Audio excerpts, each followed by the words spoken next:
సమాధానముతో నీ దాసుని పోనిచ్చుచున్నాం. బయలుపరచుటకు నీ ప్రజలైన ఇశ్రాయేలీయులకు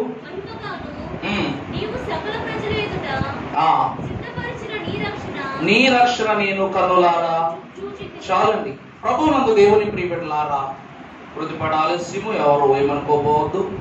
ఈ లైవ్ కార్యక్రమం అందరికీ చేరాలన్నదే ఆలోచన. దేవుని యొక్క మహాకరమైన కృపను బట్టి మరికొద్ది నిమిషాల్లో మనం ఏమైపోతున్నాం, కొత్త సంవత్సరంలోకి వెళ్తున్నాం. అలాగే యేసుక్రీస్తు ప్రభువు కూడా మరికొద్ది నిమిషాల్లో దేవాలయానికి వెళ్ళబోతున్నారు. దేవుని వాక్యములో గలతీయులకు రాసిన పత్రిక 4:4 చూడొద్దు, మీకు బాగా తెలిసిన మాట. కాలము పరిపూర్ణమైనప్పుడు దేవుడు తన కుమారుని పంపెను. కాలము పరిపూర్ణమైంది, దేవుడు ఎవరిని పంపారు? అలాగే లోకమునందు దేవుని కుమారుడు యేసుక్రీస్తు ప్రభు వారి యొక్క మహిమ కూడా పరిపూర్ణమైంది. అప్పుడు ప్రభువుని ఎక్కడ పంపిస్తున్నారు చెప్పండి? దేవాలయం యొక్కకు. దేవుని యొక్క మహిమను బట్టి మన దైవజనులైన దేవదాసయ్య గారు సాతాను ఎదిరింపులు క్రమములో ఒక మాట రాశారు. ఇంటిలోనే ఉండి ప్రార్థన చేసుకుంటే చాలదా, దేవాలయమునకు ఎందుకు వెళ్ళాలి అను తలంపు పుట్టినను అది సాతాను యొక్క శిరోకార్యమే. ప్రభువునందు దేవుని ప్రియబిడ్డలారా, మహాభక్తులైనటువంటి సమూయేలు కూడా తల్లి యొక్క పాలు విడిచిన తరువాతే దేవాలయమునకు అప్పగింపబడ్డాడు. సమూయేలు మహాభక్తులకు ఉన్నటువంటి గొప్ప ఆశీర్వాదం ఏంటో తెలుసండి? దేవుని మహిమను ఆర్పోకుండా చూసుకునేవాడంట. ఎవరు? సమూయేలు. ఎవరంట? దేవుని మహిమ ఆరిపోకుండా చూసేవాడట. దీపస్తంభం అంటే ఏంటమ్మా? దేవుని యొక్క ఉపకరణం. పరలోక రాజ్యములో ఏమేమి ఉంటాయి? ప్రభు సింహాసనం ఎదుట 24 పెద్దలు, 4 జీవులు, కెరూబులు, వెనక ఇంద్రధనస్సు, ఎదుట 7 ఆత్మల గల దీపస్తంభము ప్రభు ఎదుట కనబడుతూ ఉంది. దేవుని యొక్క వాక్యం ద్వారా ఈ దీపస్తంభములో దేవుని యొక్క ఆత్మ నివాసమై ఉంటది. ఇది వెలుగుచున్నంత సేపు దేవుని యొక్క ఆత్మ ఆ స్థలములో నిండి ఉన్నట్టే. యేసుక్రీస్తు ప్రభు వారంట పౌలు కాలంలో శిష్యులైన వారు ప్రభు చనిపోయిన తర్వాత ఇలా బోధ చేస్తున్నారంట. ప్రభు మరణించలేదు, ఆయన సజీవుడై ఉన్నారు. ప్రభు మరణించలేదు, ఈయన సజీవుడై ఉన్నారు అని అంటే రోమీలు అంటున్నారు, ఇప్పుడు ఒక మనిషి చనిపోయాడు అని చెప్తే ఆశ అక్కడితో ఆగిపోద్ది. అతడు చనిపోలేదు, బ్రతికాడు. బ్రతికి మన మధ్య సంచారం చేస్తున్నాడు అని చెప్పామనుకోండి, మనుషులకి ఏముంటది? ఆశలు పెరుగుతాయి. యేసుక్రీస్తు ప్రభు వారు ఒక బోధ చెప్పారు, మీరు సర్వలోకమునకు చేరి వెళ్ళి సర్వజనులకు సువార్త ప్రకటించనని చెప్పగానే వారు చేస్తున్న సువార్త ఏంటంటే యేసు సజీవుడే, మృతుడు ఆడు అని చెప్పారు. ఈ మాట రోమా ప్రభుత్వానికి నచ్చలేదు. రోమా ప్రభుత్వానికి నచ్చలేదు. వెంటనే వీరందరి యొక్క పొగరు అనచాలని చెప్పేసి వీరు ఇటుపక్క నుంచి ఒక చెడు వార్త పుట్టించారంట. చనిపోయిన వాడు ఎలా బ్రతికొస్తాడు? మేము కాదా ఆయన సిలువేసింది? మా కళ్ళెదురుగా కాదా ఆయన చనిపోయింది? మా ద్వారా కదా ఆయన ప్రాణం తీయబడింది? కళ్ళారా చూసి కూడా గుడ్డి వాళ్ళ మాట్లాడతారేంటని చెప్పగానే జనాల ఆశలు నీరుగారటం ప్రారంభమయ్యాయి. కానీ దేవుని యొక్క పని కన్నా గొప్ప పని ఏమని చెప్పండి? అయ్యగారు రాశారు, యేసు నామము కంటే ఏది గొప్ప, యేసు నామము కంటే ఏది, పాపాలు హరించియున్నా నేడు పాపాలు హరించుతున్నా అని పాడుతున్నారంట శిష్యులు. రోమా ప్రభుత్వం వారేమో యేసు లేడు, యేసు లేడు అంటూ వాళ్ళు పాడుతున్నారంట. ఇంకా వీళ్ళ మధ్యలో ఉన్న తలంపులన్నీ పోతున్నాయి. ప్రభువు లేడన్నమాట. అయితే వీళ్ళు చెప్తున్న బోధనని బూటకాలను నమ్ముతున్న టైంలో వీళ్ళు అన్నారంట, మతికి శాంతి పరచియున్నా నేడు మతిని శాంతి పరచుతున్నా వాడారంట. ప్రభునందు ప్రియులారా, ఆశ ఏ స్థలములో చనిపోతుందో ఆ స్థలములోనే మరలా చిగురిస్తూ ఉంది. ఆయన ఎవరు? దావీదు పేరు చిగురు. దావీదు వంశం అంతమైపోయిందని లోకము నిర్ధారించి చెప్పేసినప్పుడు ప్రభువు మొద్దు నుండి చిగురుగా పుట్టి దావీదు వంశావళి నిలబెట్టి లోకానికి రక్షకుడు మెస్సయ్య రాబోతున్న ఆశ పుట్టించినట్లు శిష్యుల సువార్తలో ప్రభు ఆశ పుట్టించాడు. ఈ దినమున లోకములోనికి నుండి పరలోకపు మహిమలోనికి వచ్చిన దేవుని ప్రియబిడ్డలారా, పరిశుద్ధులకు దేవదేవుడు ఈ రోజుతో పుట్టి ఎంతకాలం అవుతుంది? 7 రోజులు పూర్తి కావస్తా ఉంది. సంపూర్ణ సంఖ్య ఏ సంఖ్య అండి? సంపూర్ణ సంఖ్య 7వ తారీఖు, 7 రోజులు. రేపటితో ఎన్నో రోజు? 8. యేసుక్రీస్తు ప్రభు వారికి ముందు తండ్రి అయిన దేవుడు సృష్టి ప్రారంభమును జరిగించి, అంటే సోమవారం అనుకుందాం, సోమవారం ప్రారంభించారనుకుందాం, మంగళవారము సగం, బుధవారము మిగతా సగం, గురువారము ఆపై సగం, శుక్రవారము పరిపూర్ణం, 6వ రోజు మానవునితో ఈ సృష్టి యొక్క నిర్మాణం ఘనమైపోయింది. 7వ రోజు ఏమైపోయింది? విశ్రాంతి దినం అయిపోయింది. ఆ విశ్రాంతి దినములో తన కుమారుడైనటువంటి ఆదామును, అతని యొక్క భార్య అయిన అవ్వమ్మను ప్రభువు సన్నిధిలో చేరి సంపాదించుకున్నారండి? దేవుని మహిమను సంపాదించుకున్నారు. ఆ మహిమతో తర్వాతి రోజులకు కావలసిన ధన్యత అంతా దేవుడు వారికి కూర్చిపెట్టాడంట. ఇక్కడ మనము చూసినట్లయితే యేసుక్రీస్తు ప్రభు వారు అందరూ అంటారు, అయ్యగారు సమూయేలు మహాభక్తుడు పాలు విడిచిన తర్వాత తన తల్లి తీసుకుని వెళ్ళి ఆలయంలో ప్రతిష్ఠించుకుని అప్పచెప్పింది అని నిజమే. కానీ యేసుక్రీస్తు ప్రభు వారు ఇంకా ప్రత్యేకం. సమూయేలే అంత గొప్పవాడైతే ప్రభు తక్కువ అంటారా? అందరూ అనుకుంటారు. తల్లి గర్భములో నుంచి తీయబడిన శిశువుకు, యేసుక్రీస్తు ప్రభు అనేటువంటి మహోన్నతుడైన శిశువుకు తల్లి ఛాయ తగలకూడదు, అంటే తల్లి నీడైనా తగలకూడదు, తల్లి ముట్టుకోకూడదు. రెండవది, పురజనులైన వారి ఎవరి చెయ్యి పడకూడదు, దేవదూతల హస్తం అసలే పడకూడదు. మరి ఎవరి హస్తం పడాలంట?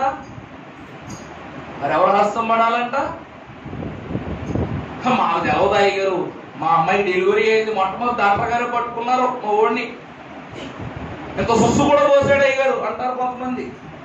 డాక్టర్ గారు ఇట్లా ఎత్తుకున్నారండి, మగోడు ఆడోడు అని మేము తలపోకుంటూ ఉంటే వాడు టాయిలెట్ పోసి పెద్ద వసుధారను వాడు పండించి వాడు మగాడని వాడు నిర్ధారణ చేసుకున్నారు అయ్యారు అని వాళ్ళకు మాటలు చెప్తాం. డాక్టర్ గారు ఎత్తుకుంటారు ఏ పెట్టినైనా, అవునా కదండి? ఆ తర్వాత నర్సమ్మ గారు చేతిలో పెడతారు, వారు క్లీన్ చేసి మొట్టమొదట కుటుంబంలో తండ్రి చేతికి అప్పచెప్తారు. ఎవరి చేతికి అప్పచెప్తారండి? తండ్రి చేతికి అప్పచెప్తారు. యేసుక్రీస్తు ప్రభు వారి యొక్క జన్మము జరిగిన తరువాత ఈ 7 దినములు ప్రభువుని ఎవరు తాకలేదు. అందుకే కదా మనం చదువుకుంటాం, సత్రములో వారికి స్థలము లేనందున పొత్తి వస్త్రములతో ఆయన చుట్టి పెట్టి తీసుకుని వచ్చి ఒక పశువుల తొట్టిలో ప్రభువును వరుణు పెట్టారు. ఆ తర్వాత నుంచి ఈ 7 రోజుల కాలము ప్రభు యొక్క వస్త్రాలను గురించి వాక్యం చెప్పదు, ప్రభు యొక్క పరిస్థితుల గురించి చెప్పదు, ప్రభు యొక్కకు వచ్చిన వారిని గురించి చెప్పదు, ఎవరిని గురించి వాక్యము చెప్పదు. పొత్తి వస్త్రాలు అంటే ఏంటండి? పొత్తి వస్త్రాలు అంటే ఏమని చెప్పాను? బిడ్డ పుట్టిన తర్వాత రక్తపు మరకలు అంటుకుంటాయి, క్లాత్ తో పెట్టుకుని క్లీన్ చేసిన తర్వాత ఆ క్లాత్ పక్కన డస్ట్బిన్ లో పడేసి మరలా కొత్త వస్త్రం చుట్టేసి బిడ్డను తీసుకొచ్చి తల్లి పక్కన పండుకోబెడతారు. కానీ యేసుక్రీస్తు ప్రభువుకి ఆ పరిస్థితుందా? ప్రభువుకు నూతనంగా ఒక వస్త్రం ఇచ్చేసింది కొల్లేరు. అంతమంది జ్ఞానులైన వారు ఇదిగో దేవ బంగారం, ఇదిగో సాంబ్రాణి, ఇదిగో బోళమని ఇన్ని తెచ్చారు తప్ప ఒక్కరైనా ఒక వస్త్రం తెచ్చారా? ఎవ్వరు తీసుకురాలా. పొత్తి వస్త్రములు అంటే రక్త మాలిన్యము తాకి ఉన్న వస్త్రములు. ఆ వస్త్రములతో చుట్టబడిన యేసుక్రీస్తు ప్రభు వారు 7 దినములు అట్లాగే ఉన్నారంట. 8వ దినమున దేవాలయమునకు తీసుకుని వెళ్ళి ప్రభువు విషయమై శుద్ధీకరణ కార్యక్రమము జరిగించి మొట్టమొదట ఎవరి చేతిలో ప్రతిష్ఠించారు? సుమియోను. కాలము పరిపూర్ణమైన తరువాత దేవుని కుమారుడు ఈ లోకానికి వస్తే ఈ లోకము యొక్క స్థితిలో మనుష్య కుమారుడు పరిపూర్ణమవటానికి పట్టిన సమయం 7 రోజులు. అందుకే 25వ తారీఖు క్రిస్మస్ జన్మదినము నుండి మొదలు పెట్టుకుని ఈ రోజు వరకు, అనగా రేపటి దినము వరకు 8 రోజులు తీసుకుని వచ్చి ఎవరి చేతిలో పెట్టారు? సిమియోను ప్రవక్త చేతిలో పెట్టారు. సిమియోను ప్రభువుని చేతిలోకి తీసుకుని అంటాడు ఒక మాట, ఏమని? నాథా అంటాడు. గతంలో ఏం చెప్పాను? నాథా అంటే భర్తను భార్య పిలిచేటువంటి పిలుపే నాథా. సిమియోనుకి ఎత్తుకున్నటువంటి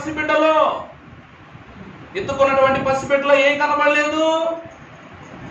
చెప్పండి అమ్మా. ఎత్తుకున్న పసిబిడ్డలు ఏం కనబడలా? బాల్యం కనబడలా. ఆయన వీడియో జరుగుతూ ఉంది, అటు ఇటు తిరగొద్దు మీరు దయచేసి. ఆయన కూడా చెప్పండి బయట. ఆయన తలదించుకుని నాథా అనగానే ప్రియుణ్ణి పిలిచినట్లు లేక భర్తను పిలిచినట్లు దేవుని యొక్క పిలుపును, ఆ యొక్క పిలుపును విన్న తల్లిదండ్రులైన వారందరూ ఆశ్చర్యచకితులై సిమియోను వద్ద చూస్తూ ఉన్నారు. నేను ఇప్పుడు చెప్తున్న మాటలు ఏవైతే ఉన్నాయో అవి అర్థము చేసుకునే స్థితిలో ఎవరు లేరు? యోసేపు మరియా పురోజనులైన వారు లేరు. ఎందుకంటే నా మాటలే అర్థము చేసుకుని వీరు నువ్వు కనపరిచే రక్షణను కన్నులారా చూస్తే తప్ప వారు నమ్మరు అని చెప్తూ ఉన్నాడు. ప్రభునందు దేవుని ప్రియబిడ్డలారా, ఒక పరిశుద్ధ వాక్యాన్ని మనము గమనించుకున్నట్లయితే నిర్గమకాండము 3వ అధ్యాయము 8వ వచనం, కాబట్టి ఐగుప్తీయుల చేతిలో నుండి వారిని విడిపించుటకును ఆ దేశములలో నుండి విశాలమైన మంచి దేశములకు, అనగా హిత్తీలకు,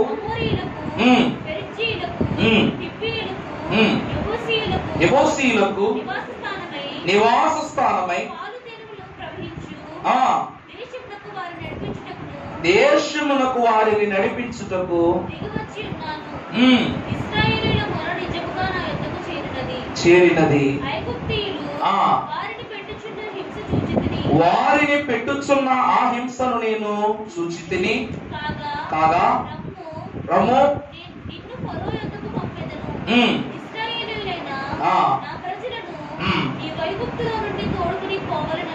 చాలండి. దేవుడు అంటున్నారు, పాలు తేనెలు ప్రవహించు దేశములోనికి నేను మిమ్మల్ని ఏం చేస్తా ఉన్నా? నడిపిస్తా ఉన్నా. ఇప్పుడు మనం కూడా చెప్పుకుందాం, పాలు తేనెలు ప్రవహించు నూతన వత్సరములోనికి దేవుడు మనల్ని మరికొద్ది క్షణాల్లో ఏం చేయబోతున్నారు? నడిపించిపోతా ఉన్నారు. ప్రభునందు దేవుని ప్రియబిడ్డలారా, దైవజనులైనటువంటి వారు ఈ వాక్య వర్తమానానికి పెట్టినటువంటి పేరు బ్రతుకు దినములు. ఏ దినములండి? నేను బ్రతుకు దినములన్నీ నీ కృపా క్షేమములే నా వెంట వచ్చును. ఇప్పుడు 365 రోజులో ఉన్నాం. ఏ రోజులో ఉన్నాం? 65 రోజులో ఉన్నాం. ఇంకొక గంట దాటిందంటే మరలా 1వ రోజుకి వచ్చేస్తాం. మరలా ఏ రోజుకి వచ్చేస్తాం? 1వ రోజుకి 1వ తారీఖుకి వచ్చేస్తాం. విశ్వాసి యొక్క ప్రయాణం ఎలా ఉండదో తెలుసా అండి? దేవుడు నిర్గమాకాండాన్ని బట్టి చెప్పారు. ఇక్కడ నుండి కనాను దేశం, ఐగుప్తు నుండి కనానుకి వెళ్ళడానికి పట్టే రోజులు 40 రోజులే. కానీ ఎన్ని రోజులు వెళ్ళారు? మనం చూస్తాం. నవంబర్ నెల 30వ తారీఖు, 30వ తారీఖు నుండి డిసెంబర్ 1కి ఎన్ని రోజులు? నవంబర్ 30 నుండి డిసెంబర్ 1వ తారీఖు ఎన్ని రోజులు? ఒక్కరోజే. డిసెంబర్ 1వ తారీఖు నుండి జనవరి 1వ తారీఖు ఎన్ని రోజులు? లేకపోతే డిసెంబర్ 31వ తారీఖు వరకు ఎన్ని రోజులు? నీ ముఖ్య ఎక్కడ ఉందయ్యా అంటే ఎట్లా చూపించు మానేసి ఇలా తిప్పి చూపించినట్లు దేవుడు కూడా తిప్పి తీసుకెళ్ళాడు అన్నమాట వీళ్ళని. పరిశుద్ధ లేఖన భాగములో మానవుడు బ్రతుకుచున్న బ్రతుకు దినములు కూడా ఎట్లున్నాయంట?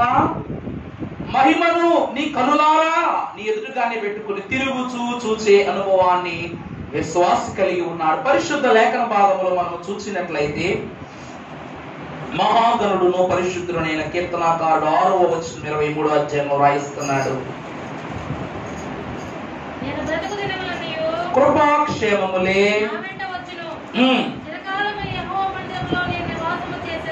చాలండి.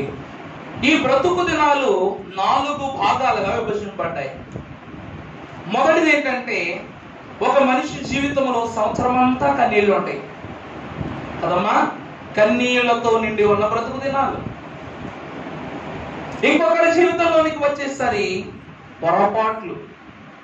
ఒకటేంటండి, గత సంవత్సరం వ్యాపారంలో బాగా లాభం సంపాదించాం, ఈ సంవత్సరం అన్ని పొరపాట్లు దొరుకుతున్నాయి, పొరపాట్లతోనే సంవత్సరం అంతా గడిపిస్తాం.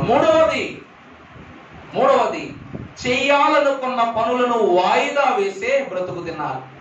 రేపు చేద్దాం అంట రోజులు గడిచినాయి, వారాలు గడిచినాయి, నెలలు గడిచినాయి, సంవత్సరాలు గడిచినాయి. ఆఖరిగా వచ్చేసరికి చేయక విరమించుకున్న బ్రతుకు దినాలు. అంటే పరుగు పెడుతున్నావు గాని గమ్యం చేస్తున్నావా? చేరటం లేదు. 4 రకాల బ్రతుకు దినాలు ఉన్నాయట. మొదటిగా మనం చూస్తే, ఇది మాట రాసిన దావీదు జీవితమే చూసుకోండి. దావీదు జీవితాన్ని 4 భాగాలు చేసుకోవచ్చు మనం. గొర్రెల కాపరిగా ఉన్న దావీదు, అభిషేకింపబడిన దావీదు, ఆ తరువాత సైన్యములకు అధికారిగా ఉన్న దావీదు, చక్రవర్తి అయిన దావీదు. 5వ భాగం ఏంటి చెప్పనా? త్రోసివేయబడిన దావీదు, తృణీకరించబడిన దావీదు, దైవ సన్నిధిని కోల్పోయిన దావీదు, సంపాదించుకున్న దావీదు. దేవుని ప్రియబిడ్డలారా, ఈ అన్ని దీవెనలు ఎంత ఫాస్ట్ గా వచ్చినాయో దావీదుకు అంతే ఫాస్ట్ గా పోయినాయి. దావీదు ప్రభువుతో అధికారం ఆశించినంత సేపు ఎలా ఉన్నాడంట? అధికారిగా ఉన్నాడంట. అధికారం వచ్చిన తర్వాత ఏమైపోయాడంట? గులాం అయిపోయాడంట. ఏమైపోయాడండి? గులాం అయిపోయాడు. సింహాసనం మీద కూర్చున్నా తన రాజు కాదని చెప్పుకున్నాడు. సైన్యముతో యుద్ధాలు చేసినా సరే ఈ రాజ్యాలకు నేను తగనని చెప్పుకున్నాడు. దేవుని మందిరములను ఎన్నో నిర్మించి కూడా ఆ మందిరములు దైవ సహవాసాన్ని సంపాదించుకోలేకపోతున్నాడు. పరిశుద్ధ గ్రంథములో మనము క్లుప్తముగా గమనించే ఒక పరిశుద్ధ వాక్య వచనం 146వ దావీదు కీర్తన 2వ వచనములో మనం చూస్తే దావీదు రాస్తూ ఉన్నారు ఒక ప్రాముఖ్యమైన సందేశమును.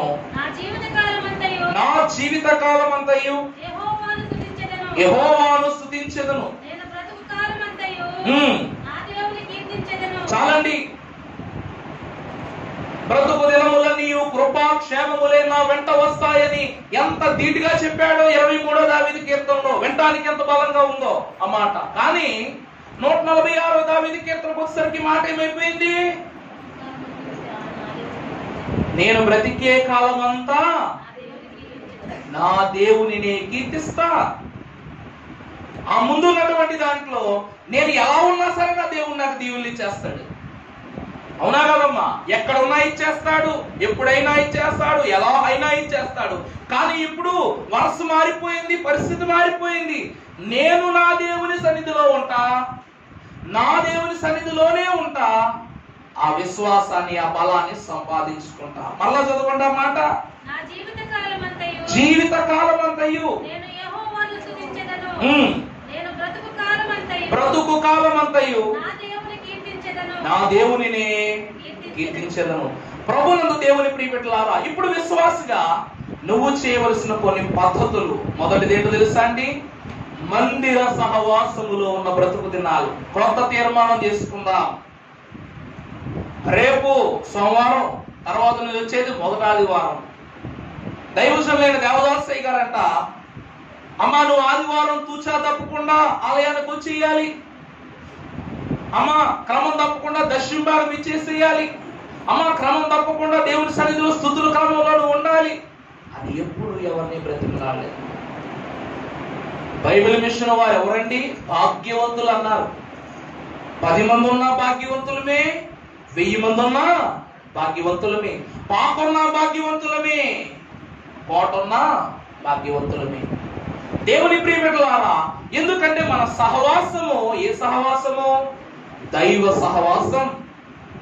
దైవజనులైన దేవదాసయ్య గారు దావీదు రాసిన ఈ మాటకి కట్టుబడి జీవించేవారు. ఏమని? జీవిత కాలమంతయు యెహోవాని స్తుతించారు. తర్వాత బ్రతుకు కాలమంతయు ఆ దేవునే వారు కీర్తించిన వారై ఉన్నారు. పరిశుద్ధులైన దేవుని ప్రియబిడ్డలారా, తన నామమును ఎరిగినటువంటి ప్రతి ఒక్కరును క్రీస్తు ప్రభువారి యొక్క ఆశీర్వాదమును చూస్తూ ఉన్నప్పుడు సమూయేలు మహాభక్తుడే ప్రతిష్ఠితుడిగా కనబడతాడు. సమూయేలు ఎప్పుడు ఆలయాన్ని దాటి బయటకు వచ్చేవాడు కాదండి. మీకు ఒక మాట చెప్పమంటారా? నాకు కొవ్వొత్తి అప్పగించి, బాబు ఇది మంట ఆరకూడదు, అలాగని కొవ్వొత్తి కూడా కరగకూడదని చెప్పారు. ఎలా ఉంటది? నాకు మనసంతా ఎలా ఉంటది? ఇది ఎక్కడి ఆనందం, ఇది ఎక్కడి విడ్డూరము? కొవ్వొత్తి ఆరకూడదట, మైనము కరగకూడదట. ఎట్లా జరిగేదని సమయం చేసి పని అదేనండి. గాలి లోపలికి రానివ్వకుండా చూసుకోవాలి. ఆ దీపము మీదకు ఏ పక్షులు గాని ఏ కీటకములు గాని రాకుండా చూసుకోవాలి. మూడవదిగా నూనె ఆరిపోకుండా చూసుకోవాలి. దేవుని యొక్క వాక్యాన్ని బట్టి తెలియజేస్తూ ఉన్నాను. మనం ఇంట్లో వెలిగించుకునే కొవ్వొత్తులా గంటకోసారి గంటలో ఎలాగా అది కరిగిపోతుంది కదా అనేటట్టు ఉండదండి. దేవుని ఆత్మ స్థలములో ఎంత ప్రజ్వలిస్తే అంత నూనె లాగేసుకుంటుందంట దీపస్తంభం. బాగా గమనించండి. ఇప్పుడు మన ఇంట్లో నలుగురు కొండామనుకోండి, మన గ్యాస్ స్టవ్ మీద ఉండామనుకోండి, మన గ్యాస్ బండి ఎన్ని రోజులు వస్తుంది? ఓ 3 నెలలు వస్తుందా మన గ్యాస్ స్టవ్ మీద? అదే పెద్ద స్టవ్ ఒకటి తీసుకుని బండోడు వెలిగించామనుకోండి, గంటలో ఖాళీ. అవునా? మనుష్యులు పెరిగే కొద్దీ పని పెరుగుతా ఉంది, మంట పెరుగుతా ఉంది, గ్యాస్ కూడా ఏమైపోతుంది? తరుగుతా ఉంది. దేవుడు ఏ సమయమున సమూయేలుతో మాట్లాడతాడో తెలీదు, ఏం మాట్లాడతాడో తెలీదు, ఎంతసేపు మాట్లాడతాడో తెలీదు. ఆ కాలంలో దేవుడు ఎలా మాట్లాడేవారట? దీపస్తంభముల 7 ఆత్మల మహిమ శక్తితో మాట్లాడేవారట. అందువలన దీపస్తంభం ఆరిపోయిందా? మహిమ పోయినట్లే. దీపస్తంభం ఆరిపోతే ఏమైనట్లు? మహిమ పోయినట్లే. అప్పుడు వెంటనే ఇది చూసుకోవటానికి తల్లి యొక్క పాలు విడిచిన తక్షణమునే సమూయేలు తీసుకొచ్చి ఆలయంలో అప్పగించారు. పుట్టినప్పటి నుండి ఆలయం దాటింది లేదు. మొట్టమొదటిసారి దాటాడు ఎవరి కోసం? దావీదు కోసం. ఎవరి కోసం అండి? దేవుడే నువ్వు దావీదు యొక్కకు వెళ్ళు, ఈ విషయములను చెప్పు, అభిషేకించు అంటే 7 ఆత్మల మహిమగా కనబడిన దీపస్తంభములో నుండి దేవుని ఆత్మ ఇందులోకి వచ్చేసిందండి, తైలంలోకి వచ్చేసింది. నాట నుండి యెహోవా ఆత్మ దావీదు మీదకు బలముగా వచ్చును. అంటే మందిర సహవాసములో ఉన్నటువంటి దేవుని ప్రియబిడ్డలారా, దేవదేవుడు మందిరంలోకి వస్తేనే నీకు దీవుని ఇస్తానని ఎప్పుడేం చెప్పారా? ఇశ్రాయేల్ ప్రజలైన వారి ఇళ్లలో కూర్చుని ఐగుప్తు ఏమైపోద్దో అని వేదన పడతా ఉన్నప్పుడట, ఇదిగో నేను మీకు చెప్పిన రక్తపు ముద్రను మీ గడపలకు రాయండి, నా హస్తమును నేను అక్కడ ఉంచుతాను, మీ మీదకి ఏ తెగులు రానివ్వనన్నాడు. దేవుని సంగమా, మనం పాడుకుంటాం, రక్షకుండేనా పక్షమయ్యుండగా శిక్షించువాడెవ్వాడు, నన్ను రక్షించు ప్రభువేనా, శిక్ష పొందగా నన్ను భక్షించువాడెవ్వాడు. నన్ను రక్షించు ప్రభువే నా పక్షమై ఉండగా నన్ను భక్షించేవారు. సమూయేలుకు గుడు దేవుడు తప్పేం తెలీదు, దావీదు ఎలా ఉంటాడో కూడా తెలీదు, దావీదు ఎక్కడ ఉంటాడో కూడా తెలీదు. ఎవరు తీసుకొచ్చారంట సమూయేలు అంత దూరం? రక్షకుడే తీసుకుని వచ్చారు. ప్రభునందు ప్రియ విశ్వాసులారా, ఉదయకాలం చెప్పాను, ప్రభు ఈ లోకానికి ఎందుకు వచ్చారు? సమాధానంలో 2వ అక్షరం మార్గోపదేశము చేయటానికి ప్రభు ఈ లోకానికి వచ్చారు. నేను ఈ లోకమునకు వెలుగునై ఉన్నాను, నన్ను వెంబడించే వారన్నింటికి చీకటిలో నడవనన్నారు. సమూయేలును దేవుని ఆలయము అను వెలుగును దాటి చీకటి ప్రయాణము, లోకమనే చీకటి ప్రయాణములో ప్రభువే వెలుగుగా ఉండి దావీదు యొక్కకు నడిపించారు. మందిరములో ఉంటే మనకేం వెలుగుద్ది చెప్పండి? వెలుగు. అందుకే ఈ లోకములోనికి వెలుగు వచ్చినది కానీ మనుష్యులు దానిని ఏం చేయలేకపోయారట, గ్రహించలేకపోయారట. మందిరం సహవాసములో మనకేం కనబడతా ఉంది? వెలుగు కనబడతా ఉంది. క్రొత్త సంవత్సరంలో 52 ఆదివారాలు వచ్చేస్తాను, ఒట్టు దయచేసి పెట్టొద్దు.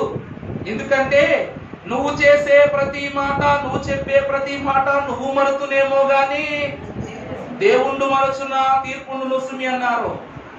ఇంట్లో వాషింగ్ మిషన్ కొనిస్తానని భార్యకి మాట ఇచ్చినట్లు కాదండి దేవుని సహవాసంలో మాట ఇవ్వటం అంటే. వాషింగ్ మిషన్ కొనకపోతే భార్య ఏం చేస్తుంది? నెత్తి మీద ఉన్న 4 ఎంటుకలు ఊడగొట్టేదాకా బాధ పెడతాయి. మరి అట్లాంటిది భార్య ఊరుకున్నప్పుడు పరమ వైద్యుడును పరిశుద్ధుడును మాట తప్పని మహాదేవుడైనటువంటి దేవదేవుని ఎదుట ప్రమాణం చేసి తప్పడం అనేటువంటిది ఏమై ఉన్నది? గొప్ప శాపమై ఉంది. నువ్వు ఊరుకున్న పరిశుద్ధులు ఊరుకోరు, నీ పితరులే ఊరుకోరు. ఫస్ట్ దర్శనాల్లోకి వచ్చి తల తింటారండి. అందుకే పేతురు పరిశుద్ధులకు దేవుని విడిచి వెళ్ళిపోయినప్పుడు పేతురు ఎవరో పరిచయం లేని చిన్నదొచ్చి ఏమంటుంది? నువ్వు నజరేయుడని యేసుతో తిరిగిన వానివి కదా అంది. పేతురు ముఖ పరిచయం కూడా లేని వాళ్ళు వచ్చి అంటారు నువ్వు యేసుక్రీస్తు ప్రభు శిష్యునివే అని చెప్పి తరిమేసరు అక్కడ నుండి ప్రభు సిలువ దగ్గరికి అంటారు. కోడి కూడా చెప్తుంది చివరికి ఏమని? వెళ్ళవయ్యా, సమయం అయిపోతుంది, వెళ్ళవయ్యా. కోడి ఏమని చెప్పుద్ది? మనకు పొద్దున్నే కూసి ఎంతసేపు పడుకుంటాం, మొత్తం నిద్రతో లెగు లెగు అంటది. అలాగా మెలకువ లేనటువంటి నువ్వు మెలకువ కలిగి ఉండని కోడి కూడా సమాధానం చెప్పడంతో, ముమ్మారు చెప్పడంతో పరిగెత్తుకుని వెళ్ళిపోయాడు. అందుకే మందిరములో ఉంటే మొట్టమొదటిగా మన బ్రతుకు దినాలు ఏమవుతాయి? పరిపూర్ణమవుతాయి. రెండవదిగా మనము చూసినట్లయితే ఆదికాండం 3వ అధ్యాయం 17వ వచనం. ఆయన ఆదాముతో నీవు నీ భార్య మాట విని నేను నీకు ఆజ్ఞాపించిన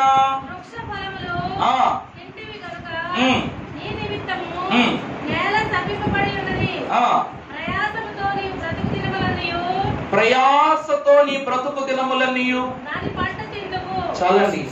ఇప్పుడు రెండవది శపింపబడిన బ్రతుకు దినాలు. ఇందా చెప్పాగా, 1 సంవత్సరం అంతా ఏం గారుస్తారు? కన్నీరు గారుస్తూనే ఉంటారు. ఆదాము అవ్వలేనటువంటి వారికి ఇది మొదటి శాపం. ఏమిటది? ప్రయాసతో మీరు బ్రతుకు దినాలన్నీయు దాని పంట తింటారు. మనం కష్టపడి సోనా మస్తరు బియ్యం మూట కొనుక్కుని ఇంటికి తెచ్చుకుంటాం. లేక బాస్మతియో షుగర్ వచ్చింది, ఏమైంది? రేషన్ బియ్యం ఉండేయమ్మా మన వాళ్ళు బంగారం లాంటి మూట 2500 పెట్టి కొనుక్కుంటాం, కానీ రేషన్ బియ్యం కొంటాం జగనన్న సర్కారు. మరి రెండోది పండగ వస్తుంది, నీట్గా స్వీట్లు చేసుకుంటాం. షుగర్ ఉన్న వాళ్ళు ఎలాగ దగ్గరికి కోరనుకోండి, పండగ ఆనందమైన కాస్త బాగా గడుపుదాం అనుకుంటే బీపీ ఏదో ఒకటి వస్తుంటది.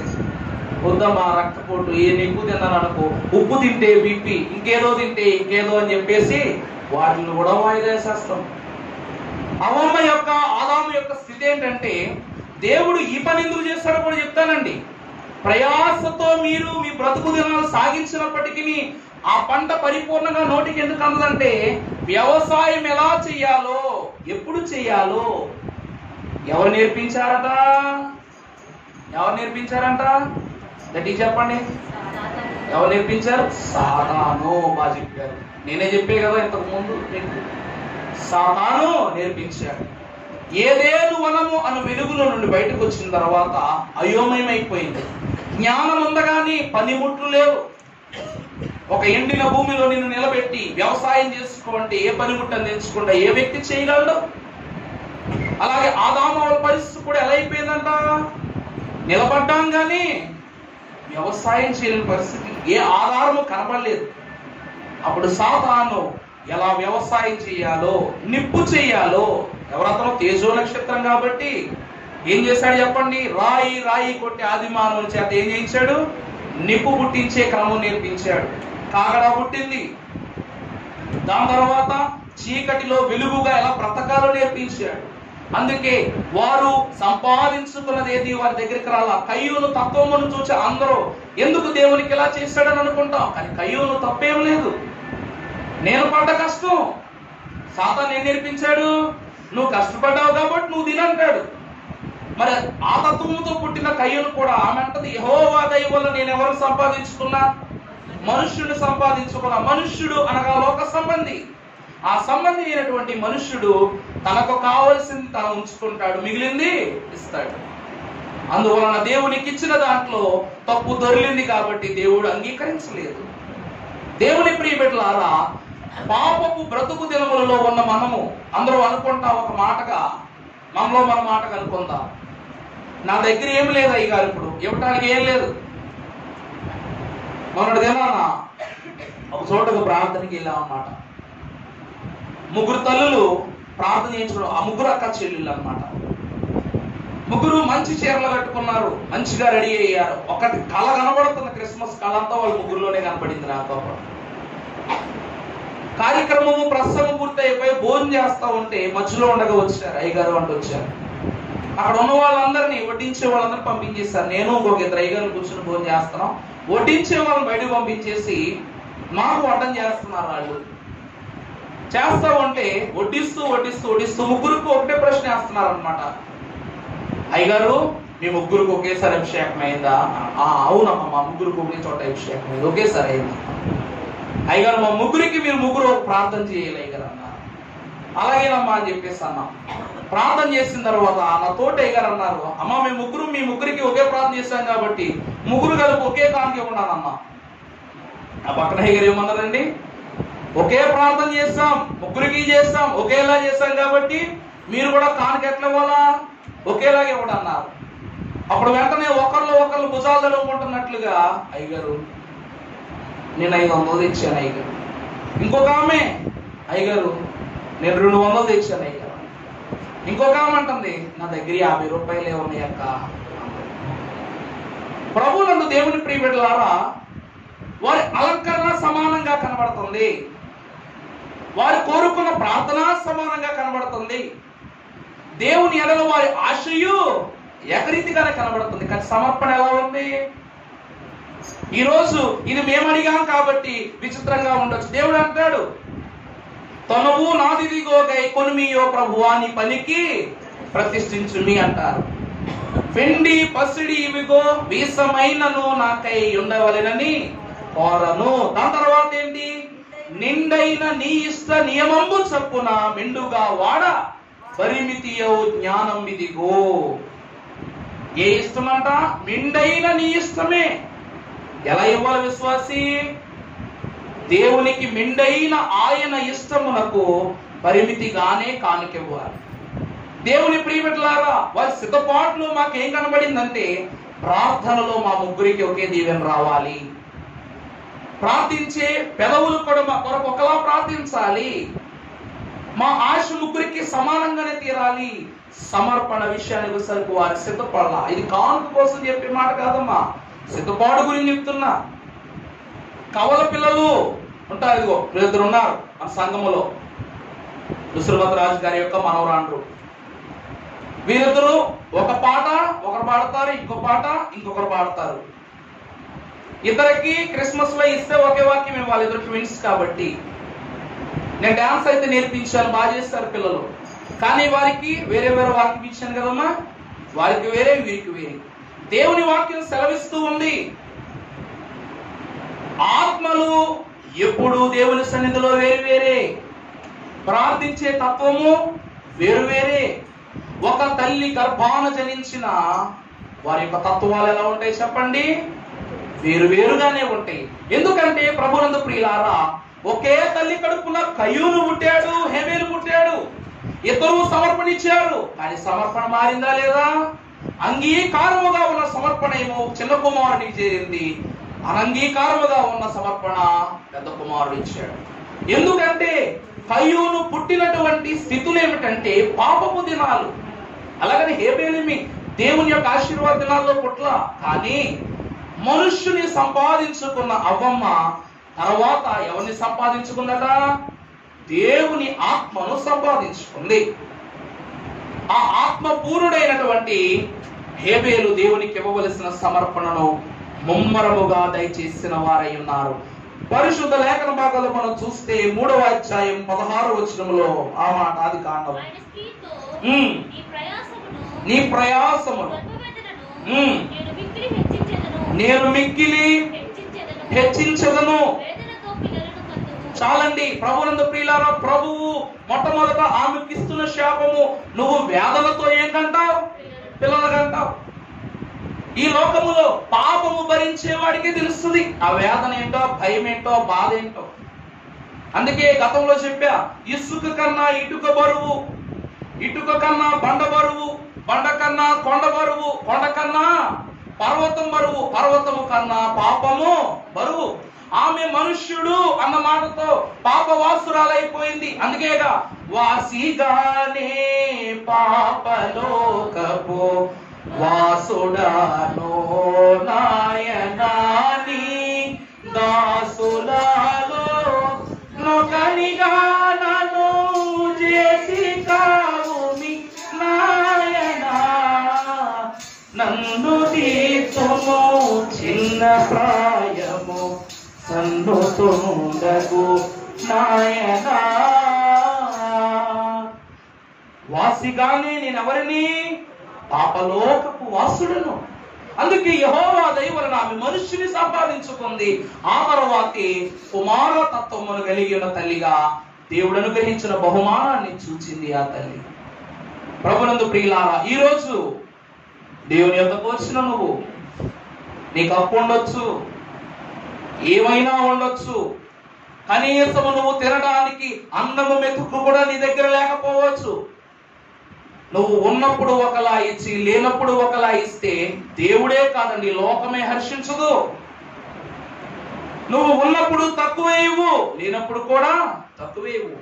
మహాభక్తుడైనటువంటి దావీదు, దేవా నువ్వు నన్ను ఆలయం కట్టొద్దన్నావు, అందువలన నా కొడుకు ఎన్ని తిప్పలు పడతాడో పడమను సమయ సొలొమోన్ని. ఆ ఆలయం కట్టుకునే అంత నొప్పేంటో తనకు తెలియాలని వదిలిపెట్టేశాడండి దావీదు. నా దేవుడు నన్ను ఆలయం కట్టొద్దు అని అన్నాడు తప్ప దానికి కావలసిన ప్రతి ఏర్పాటును ఎవరి చేత చేయించారు? దావీదు చేతే చేయించారు. దావీదు చెయ్యి చాలా మంచిది. ఏ పనిలోనైనా దావీదు చెయ్యి చాలా గొప్పది. సొలొమోను అడిగితే జ్ఞానం వచ్చింది, కానీ సొలొమోను ఆ మహాభక్తుడైన దావీదు దేవుని దగ్గర బ్రతికి సంపాదించుకున్నాడు జ్ఞానం. ఇంకొక విషయం ఏంటి తెలుసమ్మా? సొలొమోను భార్యలైన వారు కూడా జ్ఞానవంతులే.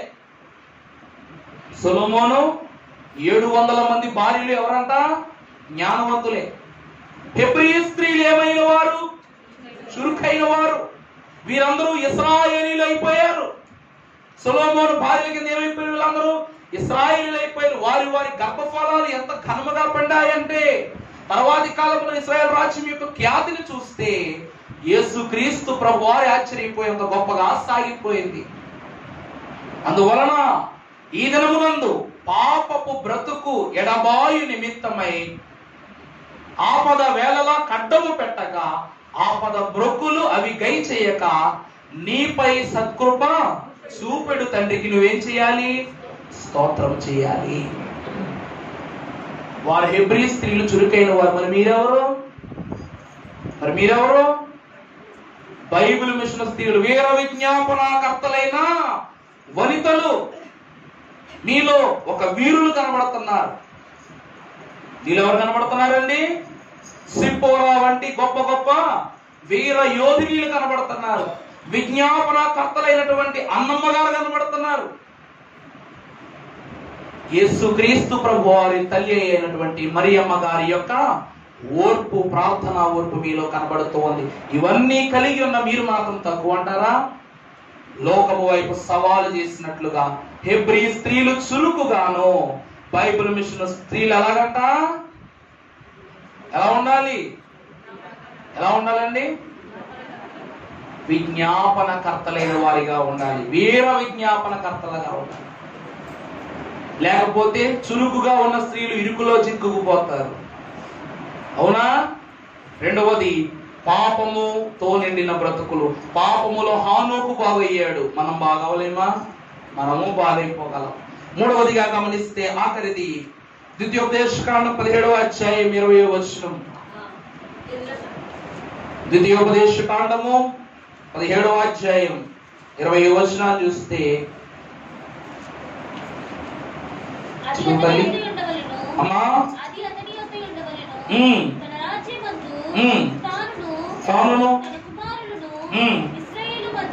ఇశ్రాయేలు మధ్యను ఈ ధర్మమును విడిచిపెట్టి కుడికి గాని ఎడమకు గాని తాను తొలగక ఉన్నట్లు తన దేవుడైన యెహోవాకు భయపడి ఈ ధర్మశాస్త్ర వాక్యములన్నిటిని ఈ కట్టడలను అనుసరించి నడువ నేర్చుకొనుటకు అతడు తన బ్రతుకు దినములన్నిటను ఈ గ్రంథమును చదువుచుండవలెను. చాలండి. మూడవది ఏంటమ్మా? వాక్యముతో నిండి ఉన్న బ్రతుకు దినాలు. మొదటిది ఏంటన్నాను? మొదటిది ఏంటండి? దేవుని మందిరములో ఉన్న బ్రతుకు దినాలు. రెండవది ఏంటి? పాపముతో నిండి ఉన్న బ్రతుకు దినాలు. మూడవది వాక్యాన్ని అనుసరించేటువంటి బ్రతుకు దినాలు. దేవుని ప్రియబిడ్డలారా, యోసేపు ఎప్పుడు కలలు చెప్పేవాడు అన్నయ్యలకి కదమ్మా. యోసేపు ఎప్పుడేం చెప్పేవాడు? అన్నయ్య నాకు ఈ కళ వచ్చింది అన్నయ్య, నువ్వు అన్నయ్య కొట్టావంట. అన్నయ్య ఏం చేస్తారు? నేను వాడిని కొడతానా, ఇప్పుడు వాడికి నాకు కయ్యం పెడతావా అని చెప్పేసి వాళ్ళిద్దరూ ఎవరిని కొట్టేవారంట? యోసేపుని కొట్టేవాడు. అన్నయ్య నువ్వు ఇష్టపడి దాచుకున్న బొమ్మ పోయింది అని చెప్తాడు. మనం వీళ్ళు ఎదుగుతాడు, బొమ్మ దొరికింది, నా బొమ్మ వీడియో దొబ్బేద్దాం అనుకున్నాడు అని చెప్పేసి మరలా అన్నొచ్చి కొడతాడు. తండ్రి దగ్గర, అన్నల దగ్గర, లోకము దగ్గర యోసేపు పడనటువంటి పాటలు లేవు. ఎందుకంటే కళలు చెప్పేసి ఈరోజు అయ్యగారు నాకు ఫలానా దర్శనం వచ్చింది, దర్శనాలు వచ్చి చేతులు ఎత్తండి సార్. నాకు ఎన్నో దర్శనాలు చెప్తున్నారు ఇక్కడికి వచ్చి అవతారాలు. అయితే దర్శనాలు వచ్చి చేతులు ఎత్తండి ఎమ్మలంగా. ఏ సగం ఎత్తున్నారండి? సగం అర్థం సగం పోతుందా ఏంది? చెప్పాలా? పూర్తిగా ఎత్తండి. 1 2 4 5 అంతేనా? పంచగాయాలాగా 5గురికి వస్తున్నాయా? వెనకాల ఎవరు ఎత్తుతున్నారు? 6గురు. నా సహోదరి 6గురికి దర్శనాలు వస్తున్నాయి. అయితే ఖచ్చితంగా మీరు సరి చేసుకోవాలన్నమాట. కళలు కలవరాలే తెచ్చి పెడతాయి. కళలు ఏం తెచ్చి పెడతాయండి? అంతెందుకు, మీరు కలగంటూ మంచం నుంచి పడిపోతారు. మీ కళ్ళలోనే కలవరం. కలగంటూ ఏమైపోతారు? ఏదో మేడ మీద నుంచి పడిపోతాడు, మంచం నుంచి పడిపోతారు. దేవుని ప్రియబిడ్డలారా, యోసేపట కళలు చెప్పేటప్పుడు కష్టాలు పడ్డాడు, నెరవేర్పు చేసుకునేటప్పుడు మాత్రం వాగ్దానాలను చూశాడు. ఏం చూశారండి? వాగ్దానాలను చూశాడు. అన్నలు అమ్మేసిన తర్వాత, అన్నలు చీకొట్టేసిన తర్వాత, అతను మాకు ఇక సహోదరుడే లేడనుకున్న తర్వాత కళలు చెప్పటం మానేశాడు యోసేపు. కళలను నెరవేర్చుకోవటం ప్రారంభించాడు. ఎక్కడ కూలివానిగా ప్రారంభమయ్యాడు, ఎక్కడ ప్రధానిగా నిలబడ్డాడు. ఏ అన్నలు ఇతను తీసుకువెళ్ళి అమ్మేశారో ఆ అన్నలే మా కరువు తీర్చు, మా ఆకలి తీర్చు, మా పరిస్థితులు మార్చు అని తమ్ముడి దగ్గరకు చేతులు జోడించి వచ్చిన దినాలను మనం ప్రభు వాక్యంలో చూస్తున్నాం. ప్రభునందు ప్రియులారా, బైబిల్ మిషన్ వారు మన దైవజనులు దేవదాసయ్య గారు అన్నారు, దర్శనాలు గంపెడు, నెరవేర్పులు గుప్పెడు అన్నమాట. నిత్య నిండా దర్శనాలు వస్తాయి. నెరవేర్పు దగ్గరికి వచ్చేసరికి అన్ని దర్శనాలు వచ్చినాయి. యోసేపుకు నెరవేర్పులు రాలా. నెరవేర్పులు జరగటం ప్రారంభమైన తర్వాత దర్శనాలు రావడం ఆగిపోయింది. దేవుని ప్రియబిడ్డలారా, దేవుని వాక్యము సెలవిస్తూ ఉన్నది, ఏ భక్తుడైనా ఏ విశ్వాస అయినా దేవుడు వానితో మాట్లాడుతున్నారంటే నేను గొప్ప ఉండని కాదు, నువ్వు దేవుని స్థితి యందు ఏమై ఉన్నావు, వెనకబడి ఉన్నావు, సరి చేసుకో.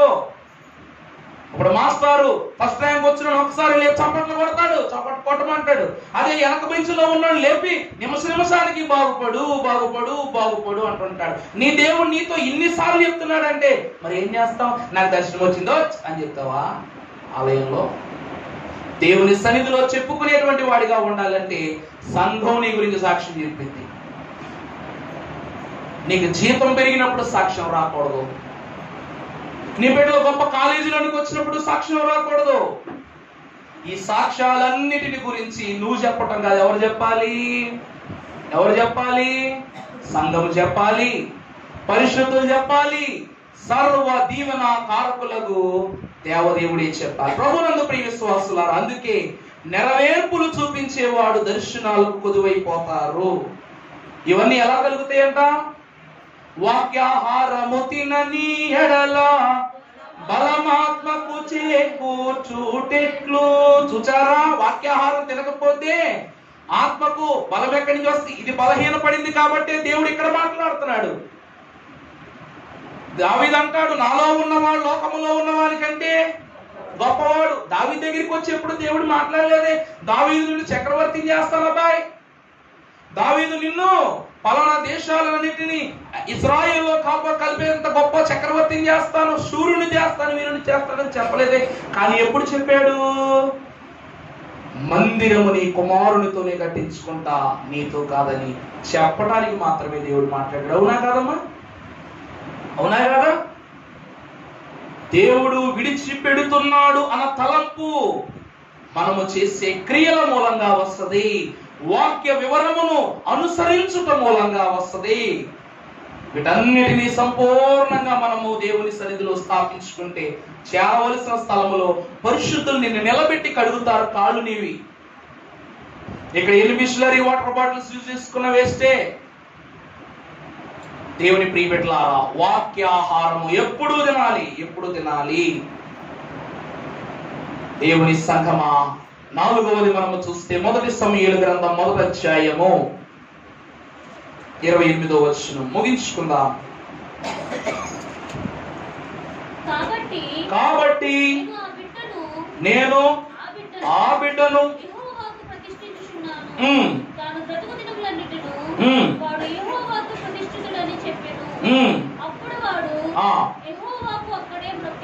అప్పుడే మ్రోకెను. చాలు, ఇవి సమర్పించిన బ్రతుకు దినాలు. మనం ఆఖరి చరణం పాడుకుంటాం సమర్పణ పాటలు, తలువునాదిగా వేలో ఆఖరి చరణం ఏంటంటే అది, ఉన్నా నా ప్రేమ నీ సన్నిధానంబున నేనెన్నడును దారబోయిలా. ఉన్నప్పటికీ నేనేం చేయలేదు దారబోయిలా. కానీ నువ్వేమని పాడతావు?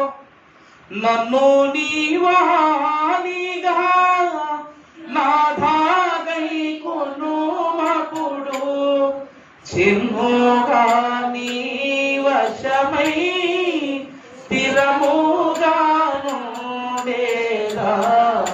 తనువు నాదిది సోగై కొను నీయో ప్రభు వాణి పనికి ప్రతిష్ఠించుమీ.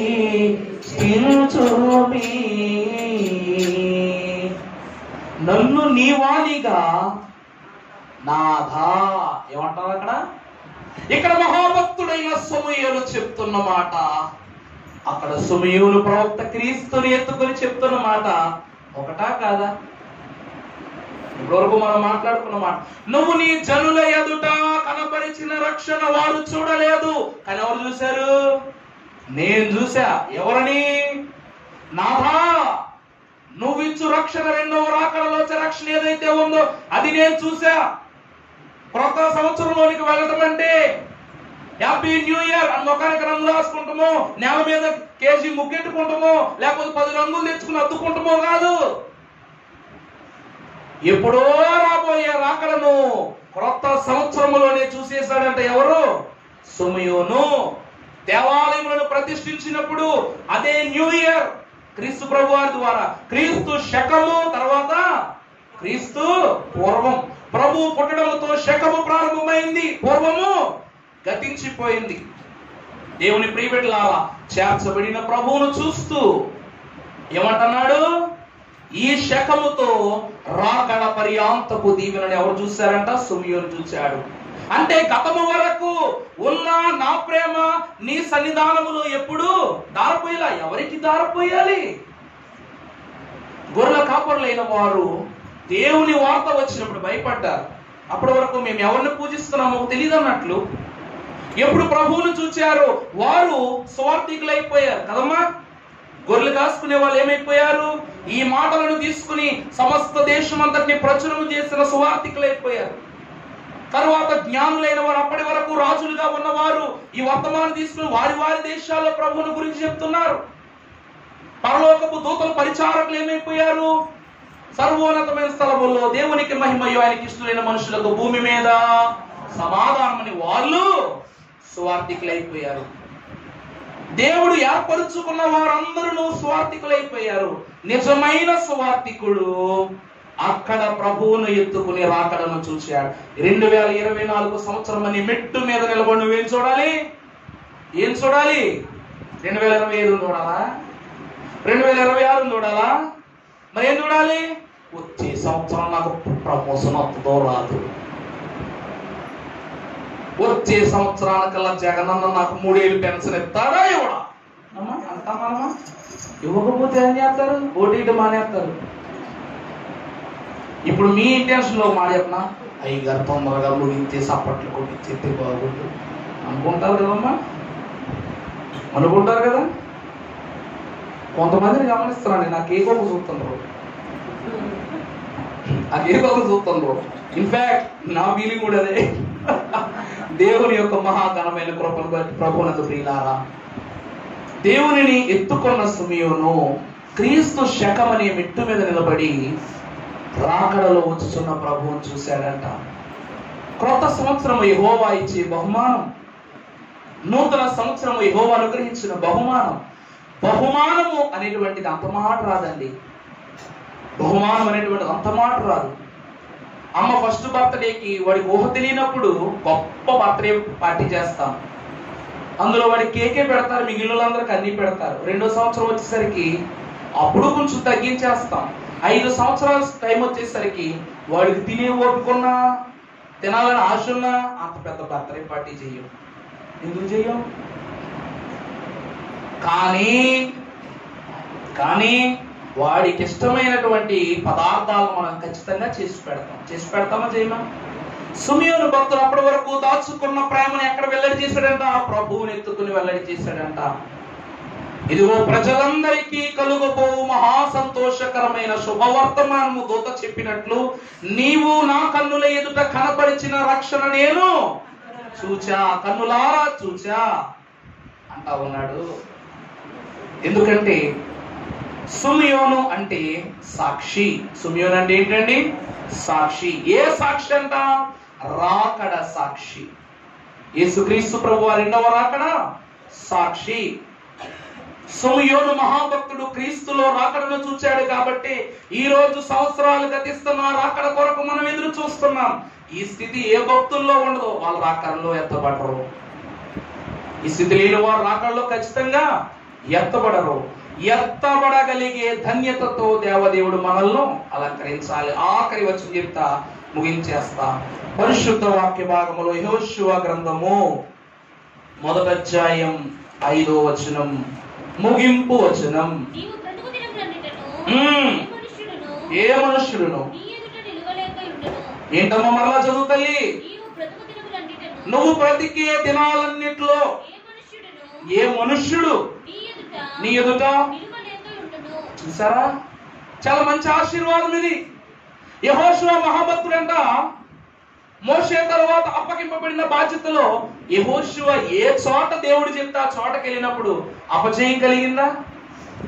జయమేలాపించు నీకు విశ్వమంతట సర్వదీక్ష, ప్రజల వలన నిత్యమైన ప్రణుతులు ఇంచు నీకు విజయ సంస్థుతులే నీకు. చాలు, దేవుడు అడుగు పెట్టమన్న చోటలు అడుగు పెట్టాడు, జయం వచ్చేసింది. ఎరుకో దగ్గర జయం వచ్చేసింది. కానీ ఎరుకో తర్వాత ఉన్న హాయి పట్టణం మీద ఏమొచ్చేసింది?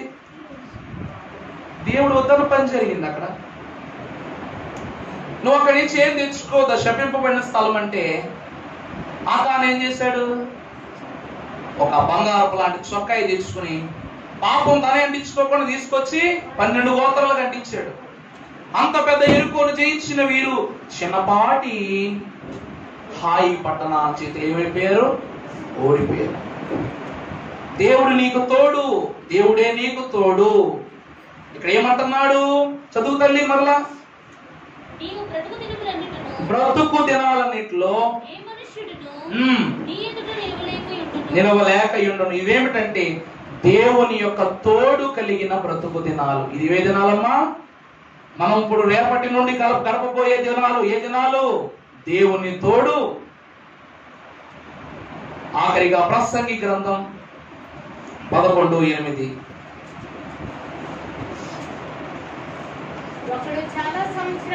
ఒకడు చాలా సంవత్సరములు బ్రతికిన ఎడల చీకటి గల దినములు అనేకములు వచ్చినవి ఎరిగి ఉండి తాను బ్రతుకు దినములన్నీయు సంతోషంగా ఉండవలెను. చాలండి. ఈ దినాలను ఏమని పిలుస్తా ఉన్నారంటే తీర్పులోనికి వచ్చిన దినాలు. 100 ఏళ్ళు బ్రతికేసనయ్య గారు అంటారు. 100 ఏళ్ళు బ్రతికేవనుకో 100 ఏళ్ళకి తగ్గ తీర్పు ఉంటుంది అక్కడ. నిండు 100 ఏళ్ళు ఆయుష్ ఉందంటే 100% నువ్వు బ్రతికావంటే 100% తీర్పు అక్కడ జరగాల్సిందే. ప్రతి నిమిషం లెక్క చెప్పాల్సుమా. అందుకే దేవుని వాక్యం అంటది, మనవలే మనతో వచ్చిన వారు, మనకంటే ముందు వెళ్ళిపోయిన వారు, మనకంటే శ్రేష్ఠులు కాదు మిగిలిపోయిన మనము. మరి మిగిలిపోయిన మనం ఏం కాదు, దోషము కలిగిన వారము కాదు. మిగిలిన వారు మరి శ్రేష్ఠులు అసలు కాదు. ఒక మనిషి ఆయుధారం 60తోనే ఆగిపోయింది అనుకోండి, 60 ఏళ్ల తీర్పు. ఒక బాబు అంట 11 సంవత్సరాలు. ఆ బాబు రోడ్డు క్రాస్ చేస్తున్నప్పుడు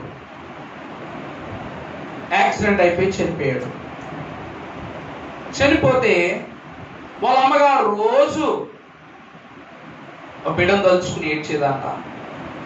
ఏడుస్తూ ఉన్నప్పుడు ఒకరోజు స్వప్నంలో కుమారుడు కనబడి అంటున్నాడంట, అమ్మా ఎందుకు ఏడుస్తున్నావమ్మా, ఎందుకు ఏడుస్తున్నావమ్మా అని అడిగాడంట. బిడ్డ యొక్క స్వరం వినబడగానే తల్లి మనసు ఏమైపోయింది, ఆనందం అయిపోయి, నువ్వు లేక ఇట్లా ఉన్నాను బాబు అని చెప్పేసి బిడ్డను తలుచుకుంటూ ఆ మాటలు వింటూ ఏడుస్తూ ఉంటే, అమ్మా నేను ఇక్కడ చాలా బాగున్నానమ్మా, నన్ను ఇక్కడ చాలా బాగా చూసుకుంటున్నారని చెప్పారంట. బిడ్డ అంటున్నాడంట, ఎక్కడున్నావు నాన్న నువ్వు అంటే, కౌగిల్లో ఉన్నాను అని చెప్పాడంట. ఏమని చెప్పాడండి, కౌగిలిలో ఉన్నాను అని చెప్పాడంట. అప్పుడు తల్లి అడిగిందంట, ఎవరిదా కౌగిలి అంటే, తెలియదమ్మా, కానీ ఈ కౌగిలిలో నేను నిద్రపోతున్నప్పుడు నీ ఏడుపు నాకు వినిపించింది, అందుకే నీతో మాట్లాడడానికి వచ్చాను అన్నాడంట. ప్రభునందు దేవుని ప్రియ బిడ్డలారా, ఆ 11 సంవత్సరములు బ్రతికినటువంటి బిడ్డ క్రమం తప్పకుండా సండే స్కూల్కి వెళ్ళివుడంట. ఆ బిడ్డ రోడ్డు దాడుతుంది ఏంటంటే, చర్చిలోంచి బయటకు వచ్చి రోడ్డు దాడుతున్నాడు. అప్పుడు ఏం జరిగింది, చర్చిలో పరిశుద్ధులతో మాట్లాడి బయటకు వచ్చే లోపు పరిశుద్ధులు వచ్చిన అతనే తీసుకెళ్ళిపోయారు. ప్రభు నందు దేవుని ప్రియ బిడ్డలారా, 100 సంవత్సరాలు బిక్కు బిక్కు బిక్కు బిక్కుమంటూ ఒక మనిషి జీవించటం ఈ లోకంలో మనుషులే పట్టించుకోరు. 100 సంవత్సరాల వయసు వచ్చినాడు, అవునా కాదమ్మా? మనలో మన మాట, అమ్మో చిన్న పిల్లోడికి ఒత్తినట్లుగా ఆయనకు ఒత్తాలి, ఆయన పని చేసి పెట్టాలంటాం. హానోకును అందరూ గొప్పవాళ్ళని ఎందుకంటారో తెలుసా, బ్రతుకుతూ బ్రతుకుతూ నడుస్తూ నడుస్తూ నడుస్తూ దేవుని దగ్గరికి వెళ్ళిపోయాడు కాబట్టి. ఆ కాలంలో అదే స్థితి హనోకున్నా సరే ఏమోను, ఈ ముసలాయనతో ఏగలేకపోతున్నాను బాబా, ఈ పెద్ద ఆయనకి నేను పరిచయం చేయలేకపోతున్నాను బాబా. అవును, ఇదే మాట. దేవుని ప్రియబిడ్డలారా, పరిశుద్ధ సంగమా, క్రొత్త సంవత్సరం వస్తూ ఉన్నదంటే మరియమ్మ గారు, దిల్సు మరియమ్మ గారు నిన్నటి కాక ఉపవాస దినాల్లో ఒక ప్రార్థన చేశారు. అందరూ సరిగ్గా విన్నారు లేదు నాకు తెలియదు, వచ్చిన వాళ్ళు వారు ప్రార్థన చేశారు, ప్రభువా క్రొత్త సంవత్సరంలోకి ప్రవేశపెడుతున్నాం, క్రొత్తగా ఏం చూడాలి, నేను నీ మహిమ తప్ప, ఈ లోకంలో క్రొత్తగా నేను ఏం చూడాలి, నీ మహిమ తప్ప, క్రొత్త ధనము కొద్దీ నన్ను క్రొత్తగా తీసుకెళ్ళిపోనాయన అని ప్రార్థన చేసుకుని తల్లిగారు. దేంటమ్మా అని చెప్పేసి అడుగుదామని అనుకున్నా, కానీ ప్రభు ఎదురు చేసుకున్న విజ్ఞాపన కాబట్టి అడుగుటకు మనకేం లేదు, అధికారం లేదు. అందరి గురించి ప్రార్థన చేసుకున్నప్పుడు వారి దగ్గరికి వచ్చారనమాట, నా మనవరాండ్రను దీవించు, నా కుటుంబాన్ని దీవించిన ఆయన, ఇంకా ఈ లోకంలో చూడటానికి వినటానికి ఏముంది మాకు, ఏముంది మాకు, క్రొత్త సంవత్సరం చూడబోతా ఉన్నాం, క్రొత్తగా ఏం చూడాలి, నీ మహిమే కదా, అదేదో అక్కడ నుండి చూస్తారని ప్రార్థన చేసుకున్నారు. దేవుని ప్రియ బిడ్డలారా, వారి ప్రార్థనలు ఏమైనా తప్పు దొరికిందంటారా చెప్పండి? క్రొత్త సంవత్సరంలో ఒక విశ్వాసిగా మనం ఏం చూడాలి, క్రొత్త విషయములు లేనిదే క్రొత్త మిషన్ ఎందుకు రావాలి అని రాశారు కదండి అయ్యగారు. ఒకవేళ క్రొత్త విషయములు లేకపోతే ఈ క్రొత్త మిషన్ వల్ల ఈ లోకానికి ఏమైనా బోధ అందుద్దంటారా? అలాగే క్రొత్త విషయములు మన ఎందుకు జరగనిదే క్రొత్త సంవత్సరం ఎందుకు?